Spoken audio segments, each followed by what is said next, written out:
अदिनिया वर्षारे बेहाल ढेंकानाल जिलार कामाक्षानगर बिलरे पड़ी पाचिला धान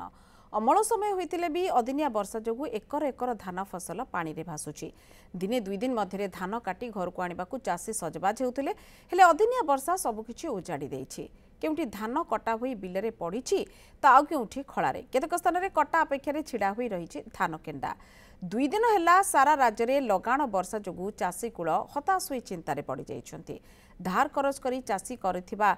चाष एबे किपरि ऋण परिशोध करिवे से नहीं चाषी एबे चिंतार एपटे पानी रे भिजी जाइतिबा धान गुड़िकर किभଳି मंडी रे बिक्री करा जिवो एवं ता पुनी एफएक्यू मानर धान हबो चाषीक मुंड बिंधार कारण साजिछि एफएक्यू मान धान रे कोहळ करबाकू दाबी करिसंती चाषी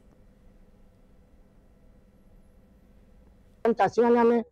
चिंतार रहीजु एफएक्यू मान धान केମିତି निर्धारण करिवु तेणु आम सरकार अनुरोध करूँ ये एफएक्यू मान को किसी कोहल करले एवं किसी ऋण जो परिशोध करने आम एफएक्यू मान धान को आम दे पारू कोहल कले ताले आम चाषी को उद्धार पाइबू ना चाषी को संपूर्ण बुड़ीज एवं चाषी मैंने मुंडे हाथी दे बसते तो सब अदिना वर्षा एत वर्षा है जे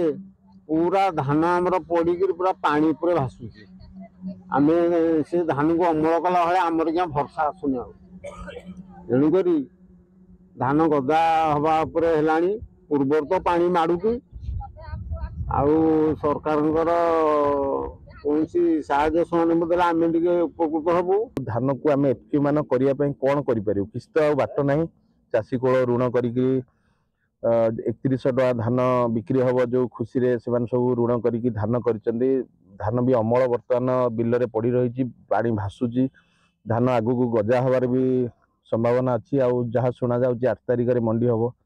तेणु चाषी कोल बर्तमान अनिश्चित भितर अच्छा से धान देवे से धान सरकार ग्रहण करेंगे कि नहीं।